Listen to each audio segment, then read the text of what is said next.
Mas Faisal ya. Pertanyaannya, bagaimana cara agar raga, hati, dan pikiran saya yang berlainan kehendak itu bisa menjadi sinkron? Ini mungkin juga terkait dengan pertanyaan-pertanyaan sebelumnya. Iya. Itu namanya pluralisme.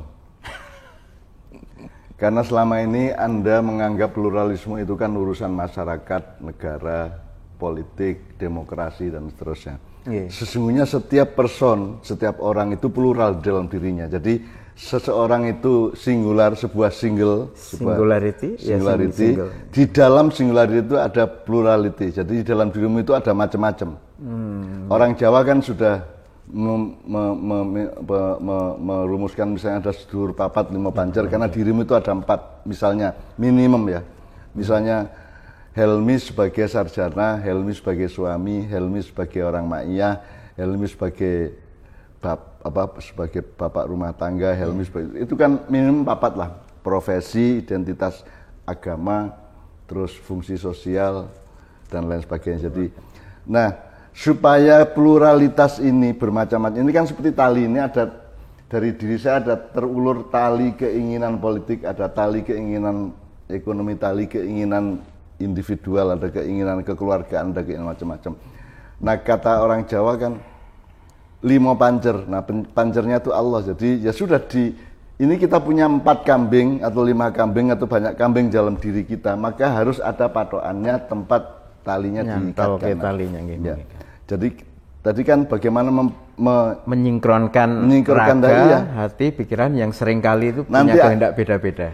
Ini karena talinya banyak, kambingnya banyak, terus ada patoknya satu, nanti pasti ada peristiwa atau tahap-tahap di mana kambing ini saling silang sengkarut dan bundet tali ini bisa. Nah Anda mungkin sedang mengalami tali itu satu sama lain sedang overlap dan ruwet itu ya, bundet gitu ya.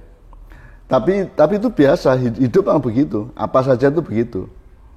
Kan kalau sholat kan 4 rakaat kan ada rakaat pertama, ada rakaat kedua, lah itu hidup itu adalah rakaat-rakaat yang Anda tekun dan sabar mengalaminya dan menjalankannya kan begitu.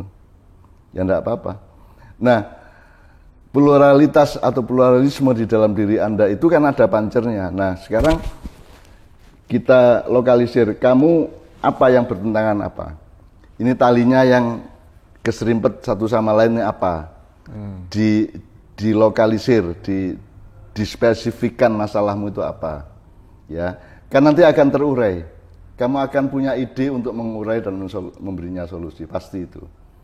Tapi kalau kamu melihat global saja, ting sengkarut, kambingnya banyak sekali, terus loncat sana sini, terus tabrakan sana sini, itu berarti kan kita tidak termanage dengan baik, tidak terkelola dengan baik. Itulah sebabnya dalam ma'iyah yang nomor 1 adalah pengelolaan antara hatimu dengan hatimu, hatimu dengan pikiranmu, pikiranmu dengan pikiranmu, dan segala macam dimensi yang ada, dimensi keallahan, dimensi ketuhanan dalam dirimu yang memang irodah dan amarnya sangat banyak. Nah, sudah jelas bahwa patokannya ya Allah, qul huwallahu ahad. Patokannya ya Allah. Jadi sekarang kalau patokannya Allah berarti kamu kan sudah tahu menurut Allah ini baik, ini buruk dan sebagainya, karena semua akan diurai pelan-pelan, akan ketemu. Gitu. Jadi kalau melihat yang barusan Mbah Nun sampaikan itu, hati, pikiran, kemudian raga ini sebenarnya bukan komponen yang salah satunya itu lebih unggul atau supremasi atas yang lain, melainkan patoknya ya Mbah, yang dalam hal ini tadi Allah. Terserah talimu tebal kuat atau talimu lemah, tidak ada masalah asal tetap berpegang pada asal ditaleni ya.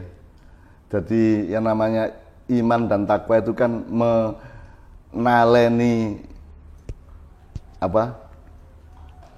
tali yang berjulur-julur itu di satu patokan gitu. Wa'tasimu bihablillah itu. Jadi tidak ada urusan egoisme, dan ini nanti akan sampai kepada Anuhel.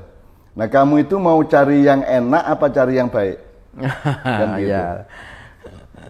Kan kalau di ma'iyah gini, seenak apapun kalau tidak baik tidak akan saya lakukan, dan setidak enak apapun kalau itu baik saya lakukan. Kan begitu. Itu prinsip wa'tasimu tadi itu. Nah, jadi ini masalahmu apa sekarang? Kamu urai satu persatu dikit-dikit, nanti kan ketemu.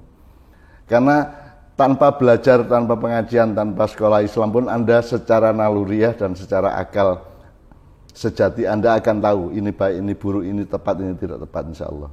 Kalau nanti ada tahap di mana engkau tidak bisa, masih ragu-ragu terhadap suatu hal, ya istikharah. Kan begitu. Oke, jadi dengan menyadari segala sesuatunya harus diikatkan, dari setiap komponen tadi diikatkan ke patok Allah Subhanahu wa Ta'ala, semua konflik tadi itu di antara raga, hati, pikiran pasti akan sinkron ya. Yang disebut sinkron juga jangan dipahami seperti kedamaian yang datar itu. Ya. Sekarang Allah sendiri menciptakan malaikat dan iblis. Artinya mungkin sinkron itu bukan jadi, antara itu, tapi sinkron ke Allah gitu ya.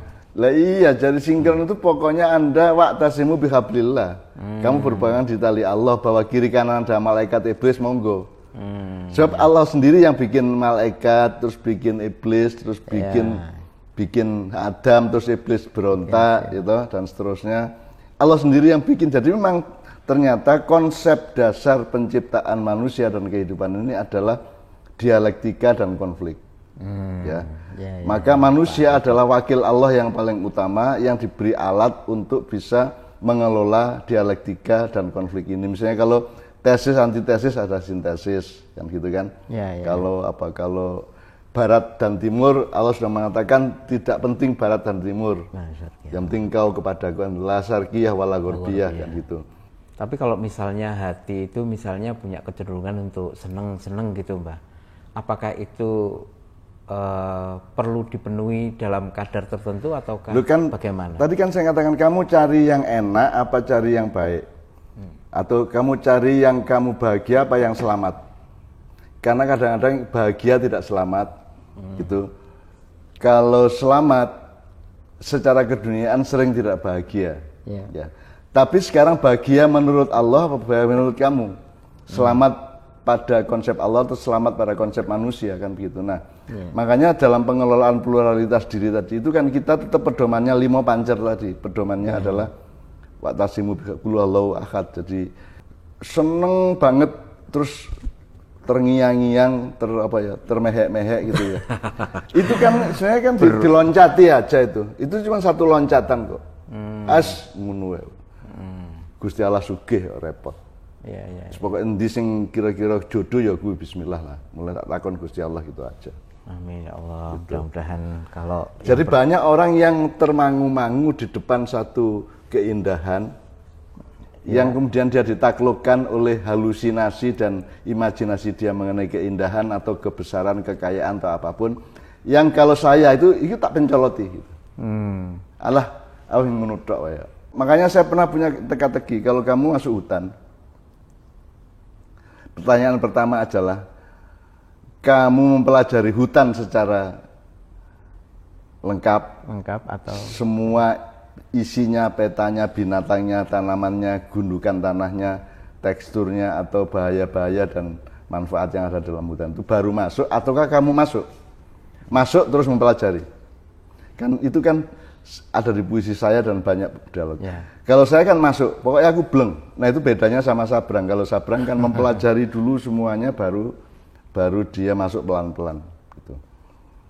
Jadi pertanyaan pertama adalah hutan lebat, hutan rimba di depanmu, loncat masuk, gitu kan puisi saya tahun 75. Nah nanti di tengah jalan kamu akan ketemu kunci, kamu ambil apa tidak? Itu tergantung imajinasimu. Kalau manfaat pragmatisnya kunci, ya nggak ada. Untuk apa kunci ini? Dimakan nggak bisa, gitu. Dijadikan alat beli nggak bisa. Gitu. Tapi ada orang yang berpikir, mungkin suatu hari nanti saya akan ketemu lemarinya atau apanya yang kunci ini bisa dipakai untuk membuka, bisa juga. Nasib tuh kayak gitu. Makanya itu namanya investatif. Jadi orang yang pragmatis dan orang yang hanya berpikir laba sesaat sehingga dia pragmatis, maka kunci itu tidak diambil. Tapi kalau orang yang investatif, dia melihat bahwa kemungkinan itu banyak. Bisa jadi nanti saya ketemu box atau lemari atau truk yang ada yang dibutuhkan kunci, ternyata ini kuncinya juga bisa. Jadi itu pokoknya saya invest aja, saya ambil kuncinya. Itu kedua ya. Ketiga, nanti kamu ketemu pohon yang rubuh, ambruk. Ambruk. Ya. Gede banget, malang. Nah, saiki masalahnya pertanyaannya adalah kamu ini manusia jenis apa? Kamu mau apa? Keliling sampai ujung atau pangkalnya pohon baru ke sana, ataukah kamu loncat aja? Nah, itu tergantung kepribadianmu, tergantung temperamenmu dan tergantung watakmu. Nah, itu pelajarilah dari Allah. Ada manusia, kalau bahasa saya, ada manusia Abu Bakar yang sangat kultural, ada manusia Umar yang radikal, ada manusia Utsman yang menimbang-nimbang, dan ada manusia Ali yang cespleng. Cespleng. Nah, kalau saya ada pohon itu tak loncati. Gak akan regen, tak pencoloti aja. Coloti itu masuk kategori cesplong tadi itu? Saya?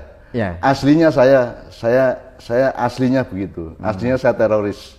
Aslinya saya radikalis. Aslinya saya itu di dalam diri saya itu ada gemuruh keinginan untuk memberesin semua ini, dan saya pakai kekerasan. Karena hanya satu yang bisa dipakai, itu kekerasan, harus dipaksa. Tidak bisa orang dihimbau, tidak bisa orang direkomendasi, tidak bisa orang diminta untuk insaf, diberi peringatan, tidak bisa. Sekarang harus dipaksa, ditekek gulune, dibanting gitu. Nah, kalau negara itu artinya harus diapakan, monggo gitu ya. Tapi aslinya saya begitu, tapi karena saya mempelajari hutan secara keseluruhan, sehingga kalau pohon itu bisa saya loncati, tapi kalau negara kan belum bisa saya loncati. Yeah.